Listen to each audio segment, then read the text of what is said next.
queridos irmãos, irmãs, amigos e amigas. É sempre um momento tão feliz quando podemos estar juntos e compartilhando o Evangelho. Quero agradecer a todos vocês que assistem às aulas, sou tão grato pelos comentários tão bondosos que vocês fazem e sou também tão grato por estarem compartilhando com amigos, pois observo que isso está acontecendo, pois nossa classe está crescendo toda semana. E isso é uma alegria, estou muito feliz e espero de alguma forma, eu e você, possamos juntos estar edificando o reino de Deus nesta terra em nossos dias. Hoje nós vamos estudar Doutrina e Convênios 23. O mês era abril de 1830. Logo após a igreja ter sido organizada sobre a terra. E então 5 irmãos procuraram Joseph e queriam saber qual era o seu papel, qual o seu dever na igreja restaurada do Senhor. Essa sessão, elas foram publicadas primeiro no livro de mandamentos, né? Que antes de ser chamado Doutrina e Convênio era chamado livro de mandamentos. E eram 5 sessões ou capítulos.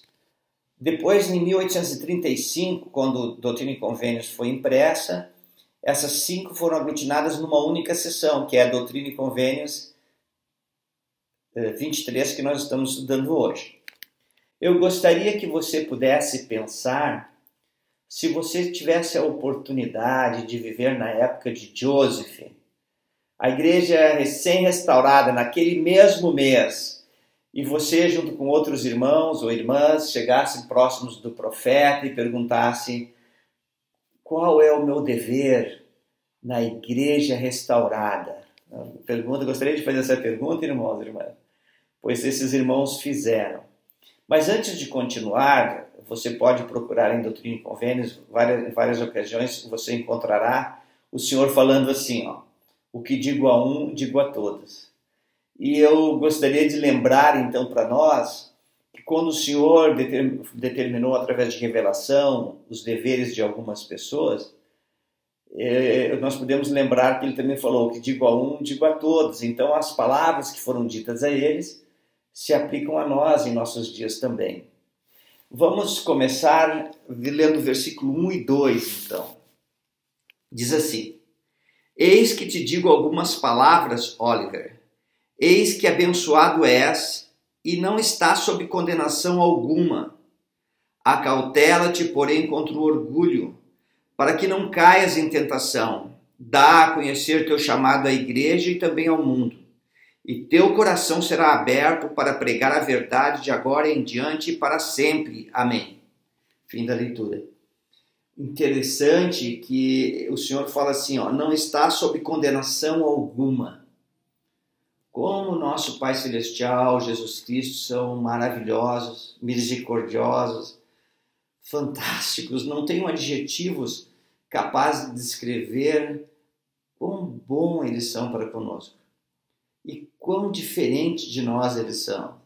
Eu lembro que Samuel, quando foi escolher um dos filhos de Jessé para se tornar rei de Israel, e ele chegou lá e viu, que era forte, um jovem bonito, formoso, forte, e ele pensou, certamente estou diante do escolhido do Senhor. E o Senhor disse para ele assim, não atentes para a sua aparência, nem para a altura da sua estatura, porque eu tenho rejeitado. Porque o Senhor não vê como vê o homem, pois o homem vê o que está diante dos olhos, porém o Senhor olha para o coração. E aqui nós temos uma evidência disso. O Senhor, dando a revelação a Oliver, diz assim, não está sob condenação alguma. Olha que interessante, nós somos muito rápidos para condenar. Condenamos nossos familiares, condenamos nosso próximo, condenamos os irmãos da igreja, condenamos todo mundo. Somos muito rápidos para achar falhas nos outros. Mas Deus não é assim. Ele sabe o potencial divino que está em cada um de nós. Você que me ouve tem o potencial divino de se tornar um filho e uma filha de Deus exaltado para voltar a viver na presença de nosso Pai Celestial.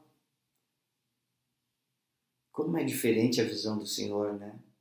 Gostaria de deixar um desafio com cada um de nós neste dia, que possamos exercitar isso, de não achar faltas nos outros, sempre procurar ver um lado bom. Procura ver um lado bom. Tá bom? Esse é o desafio. Mas aqui ele continua falando, ele fala outra coisa assim extraordinária, ó. Teu coração será aberto para pregar a verdade agora em diante para sempre. Que chamado maravilhoso, né? Ter o coração aberto significa receber revelações dos céus e proclamar o evangelho às pessoas. Fico pensando no profeta Samuel, lá do livro de Mórmon, que subiu na muralha, o Senhor disse, olha, fala tudo que eu colocar no teu coração.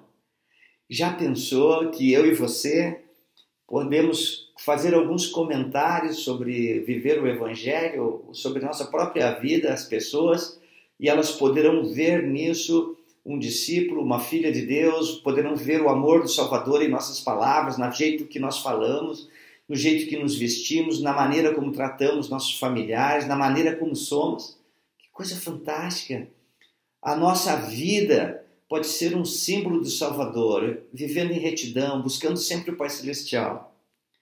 Mas aqui também tem uma advertência. O Senhor fala assim, acautela-te contra o orgulho. O que é o orgulho, irmãos e irmãs? Será que eu e vocês, de alguma forma, somos orgulhosos? Será que somos afetados por isso? O orgulho é inimizade contra Deus, o orgulho é inimizade para com os homens. Forte isso, né? Vamos ver aqui um pouco sobre Oliver Cowdery, o que aconteceu com ele. Lembrando que Oliver Cowdery, ele foi uma das 3 testemunhas. Ele, por um pouco momento, um período bem curtinho mesmo, ele teve a oportunidade de pegar as placas em Urim Tumim para traduzir o livro de Mórmon. Ele foi chamado pelo Senhor para escolher os 12 apóstolos dessa dispensação. O primeiro quórum dos 12 na restauração do Evangelho. Foi um homem que participou, junto com Joseph, de diversas revelações, vendo seres ressurretos, como João Batista, Pedro, Tiago e João. Imagina, que experiências fantásticas ele passou. Mas o Senhor advertiu a Oliver, toma cuidado com o orgulho. O presidente James E. Faust, ele viveu nos anos de 1920 até 2007. O presidente Faust, ele foi membro da primeira presidência, um apóstolo do Senhor, e ele teve a oportunidade de presidir a Área Brasil, muitos anos atrás, e ele amava o Brasil. Ele, ensinando sobre Oliver, escreveu assim, abrir aspas, Oliver tinha grande inteligência. Ele desfrutou de bênçãos espirituais maravilhosas. Entretanto, com o tempo, esqueceu as advertências do Senhor e o orgulho penetrou-lhe o coração. Mais tarde, Brigham Young disse o seguinte a respeito deste orgulho. Vi homens que pertenciam a este reino e que realmente pensavam que, caso não fizessem parte dele, ele não progrediria. Havia um homem em particular, no qual penso agora, que era especialmente dotado de autoconfiança e aptidões em geral.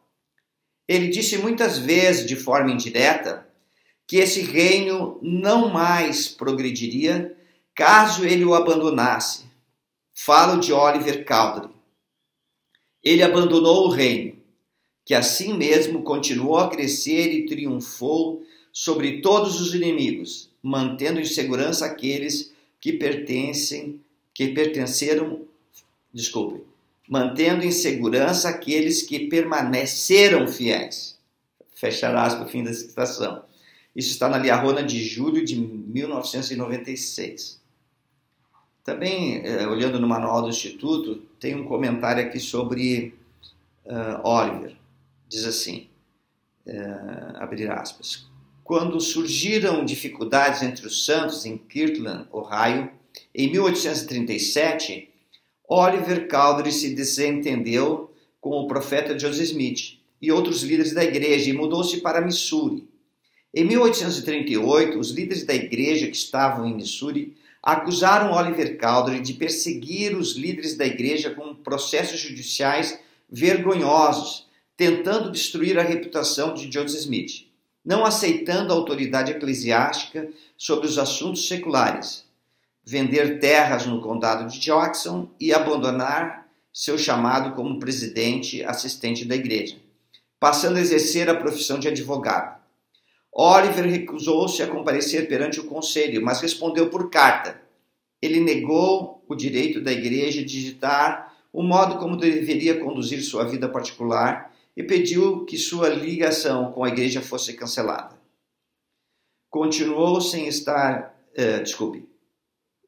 Oliver foi excomungado em 12 de abril de 1838. Continuou sem estar filiado à igreja por 10 anos, mas foi rebatizado em 12 de novembro de 1848 em Kenansville, Iowa. Antes que Oliver pudesse fazer os preparativos para unir-se aos santos no Vale do Lago Salgado, ficou muito enfermo em Richmond, Missouri, onde morreu em 3 de março de 1850. Fechar aspas. Então, irmãos, irmãs, que advertência! Não importa quão fiel você seja agora, não importa quantas revelações você tenha tido no passado, não importa os chamados que você teve na igreja, por melhor que tenha servido, não importa as pessoas que você edificou e ajudou a se tornarem firmes e fiéis e retas diante de Deus. Mas hoje, se eu e vocês nos deixarmos levar pelo orgulho, também corremos o mesmo risco de Oliver, de nos afastar, nos tornarmos inimigos de Deus e dos santos, perseguir os profetas, caluniar os santos de Deus. Devemos ter cuidado, irmãos. Nenhum de nós, nem eu, nem vocês, somos suficientemente seguros para parar e achar que tudo vai bem, que não preciso fazer mais nada, não preciso me esforçar para viver o Evangelho. Gostaria que você soubesse que viver o Evangelho é simples, irmãos. É muito simples. Mas fazer o simples exige esforço e dedicação. Mas você que me ouve, que é uma pessoa especial, continua firme. Se você que me ouve, por algum motivo se afastou da igreja e do Senhor, volta. Aceita o convite e volta. Continue assistindo as aulas que passo toda semana. Procura entrar em contato com algum membro de sua ala. Liga para o seu bispo, conversa com ele. Fala que você só quer voltar. É tão simples. Mas lembra, o simples às vezes é difícil de fazer. Mas toma coragem. Você é um filho, uma filha especial de Deus. Esse é o convite que o Salvador faz, não sou eu, irmãos. É o convite de vir a Cristo. Vamos continuar. Depois, a próxima revelação, que começa no versículo 3 e termina no versículo 3, né? Bem curtinha, é para Hyrum Smith. Diz assim: Eis que te digo algumas palavras, Hyrum, pois também não estás sob condenação alguma, e teu coração está aberto, e tua língua desatada, e teu chamado é para exortar e fortalecer a igreja continuamente. Portanto, teu dever será para com a igreja eternamente, e isto por causa de tua família. Amém. Fim da citação. Aqui provavelmente é uma alusão, porque o chamado que Oliver receberia, né, de ser patriarca da igreja. Joseph fala de Oliver como um homem reto, fiel, digno, que sempre estava preocupado e protegendo a vida de Joseph.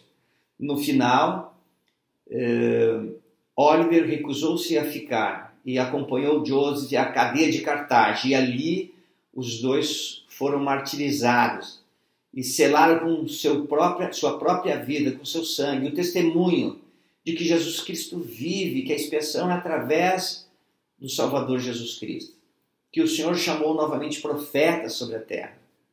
Eu e vocês não estamos sendo chamados para dar nossa vida.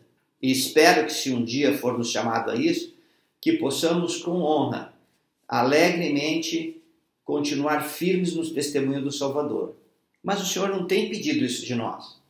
Ele tem pedido que nós possamos continuar firmes. Olha o que o Senhor fala para Ryan. Não está sob condenação alguma. Que maravilhoso. Irmãos, o desafio é, não vamos condenar ninguém nesse dia, nessa semana. E se por algum motivo formos tentados a falar mal de alguém, possamos lembrar de alguma coisa boa desta pessoa. E se você não tiver nada para pensar, lembra que é um filho de Deus, tá bom? Mas eu tenho percebido que quem fala mal de uma pessoa, fala mal de todas e fala mal de você. Mas nós temos que controlar isso. Temos que procurar de todo o nosso coração olhar como o Senhor vê. O Senhor olha para o coração. Eu sei que é muito difícil saber o que vai na mente de uma pessoa, no seu coração, seus desejos e anseios. E por não podermos enxergar tudo isso, podemos ser bondosos e olhar para essa pessoa como um filho, uma filha especial de Deus, que talvez esteja passando por alguma dificuldade, e orar por ela, e sempre falar coisas boas. Irmãos, é tão maravilhoso ser uma pessoa educada, é tão maravilhoso ser uma pessoa bondosa. Temos prazer em estar próximo de pessoas assim. Vamos lá, versículo 4, para Samuel Smith. Eis que te digo algumas palavras, Samuel, pois também não estás sob condenação alguma, e teu chamado é para exortar e fortalecer a igreja, e ainda não foste chamado para pregar ao mundo. Amém. Fim da citação. Interessante, né? Não está sob condenação alguma. Irmãos, às vezes, eu e você, olhamos para nós mesmos e nos achamos os mais terríveis pessoas. Nos julgamos muito mal às vezes. Mas o Senhor está dizendo assim, olha, não tenho achado condenação em você. Continua vivendo o Evangelho. Se tem algum problema, se arrepende. Não estou te condenando. Fantástico, não é? Ai, lembra, você que me ouve, irmã querida, irmão querido, você é um filho especial de Deus. Continua firme. Vamos lá. E Samuel, ele queria pregar o Evangelho, mas não tinha chegado a hora. Depois, Samuel se tornou o primeiro missionário da igreja. Numa das suas primeiras viagens, ele vendeu um livro que chegou até Brigham Young e Heber C. Kimball, livros de Mormon, saía vendendo, né? E o que aconteceu? Eles se tornaram grandes líderes e profetas de Deus.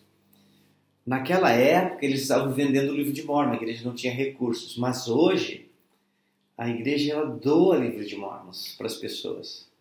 O livro de Mormon é um outro testamento de Jesus Cristo, significando que o livro de Mormon, além da Bíblia, também testifica de Jesus Cristo. E os dois juntos são um testemunho de que Jesus Cristo vive. O livro de Mormon fala da experiência dos povos que viveram nas Américas e fala sobre a vinda de Jesus Cristo aqui nas Américas, e como ele chamou discípulos aqui, né? E como ele tinha seus profetas que guiavam o povo. Se você quer ganhar gratuitamente um livro de Mormon, aqui na descrição tem um link, você clica, preenche seu endereço e será enviado para você gratuitamente um livro de Mormon, para você poder aprender mais sobre o Salvador Jesus Cristo. Eu conheci o livro de Mormon em 1977, e o que eu fiz? Eu li todo o livro de Mormon. E logo nos primeiros semanas, no primeiro mês, eu acho, não sei dizer exatamente quanto tempo levei para ler de capa a capa. Mas tenho feito isso depois, todos os anos seguintes. Sempre, pelo menos uma vez ao ano, eu leio de capa a capa o livro de Mormon. É o livro que eu mais li na minha vida. E eu sinto assim que eu fico mais próximo de Jesus Cristo ao ler o livro de Mormon. Porque o livro de Mormon, em todas as suas páginas, testifica de Jesus Cristo, que ele é o Salvador e o Redentor do mundo. Eu faço esse convite Se você não tem o livro de Mórmon, preenche ali um formulário, apenas bem simplesinho, colocando seu endereço, e será enviado para você. E aí você vai poder ler, depois me escreve aqui no canal o que você sentiu. Oro para que você tenha coragem de se inscrever e receber o livro, tá bom? Vamos continuar. Versículo 5. É para Joseph Smith Sr. Eis que te digo algumas palavras, Joseph, pois também não estás sob condenação alguma, e teu chamado também é para exortar, fortalecer a igreja, e este será teu dever de agora em diante e para sempre. Amém. Fim da citação. Olha que chamado extraordinário, irmãos, para ficar edificando a igreja todo o tempo, edificando os irmãos, edificando as pessoas. Eu não estou dizendo para que você se torne, ou eu mesmo, né, uma pessoa chata que fala toda hora assim, te arrepende, te arrepende. Não é isso. Que seja uma pessoa que viva o Evangelho, que fale palavras que conduzam a Cristo, que seja aquele que sabe servir, se aproximar das pessoas e saiba entender. Nós temos jovens hoje que precisam tanto de nossa ajuda. Saber ouvir um neto, uma netinha, saber ouvir um adolescente, entender suas dificuldades, entender suas preocupações e anseios. Lembra, principalmente para você que tem um pouco mais de idade como eu tenho 62, o nosso mundo, a nossa criança, quando éramos criança, na infância, é totalmente diferente de hoje. Os jovens estão expostos a muito mais adversidade do que nós jamais imaginávamos quando éramos crianças. Que possamos ter paciência, ouvir, incentivar, mas não brigar, xingar. Eles são filhos especiais de Deus que vieram a esta terra nesse momento para executar uma obra maravilhosa. Muitos deles estão com seus 30, 40 anos, são jovens e têm um trabalho maravilhoso para fazer. Eu quero que você que está me ouvindo, que o Senhor confie em você. Ele sabe de tuas dúvidas. Ele sabe dos teus anseios. Volta o teu coração para o Senhor e os céus serão abertos. E Ele vai te revelar coisas muito maiores do que você imagina. E novamente o Senhor fala, não está sob condenação alguma. Fantástico. Versículo 6. Essa era uma revelação a Joseph Knight. Joseph Knight não era membro da igreja ainda. Interessante que na conferência, na reunião, né, em 6 de abril de 1830, quando a igreja foi organizada, várias pessoas se batizaram naquele dia, mas Joseph Knight também estava com um desejo, mas ele queria primeiro estudar mais o livro de Mórmon. E daí ele recebeu esta revelação, olha só. Eis que te declaro, Joseph Knight, que essas palavras... Vamos de novo. Eis que te declaro, Joseph Knight, por estas palavras, que deves tomar tua cruz e ao tomá-la, deves orar vocalmente perante o mundo, e assim como em segredo e no seio de tua família e entre teus amigos e em todos os locais. Eis que é teu dever unir-te à igreja verdadeira e fazer que tuas palavras sejam continuamente de exortação, para que recebas a recompensa do trabalhador. Amém. Aqui, irmãos, o Senhor não fala, não está sob condenação alguma para Joseph Knight, interessante. Mas ele chama Joseph Knight para se batizar e depois ajudar a edificar o reino de Deus. Se você está me ouvindo, eu faço esse convite a você. Venha conhecer a Igreja de Jesus Cristo nos últimos dias. Se batize e depois venha edificar a Igreja e Reino nesses dias. Lembra, a Igreja foi restaurada sobre a terra com apóstolos e profetas, com templos de Deus, onde as pessoas podem ser unidas como famílias para toda a eternidade.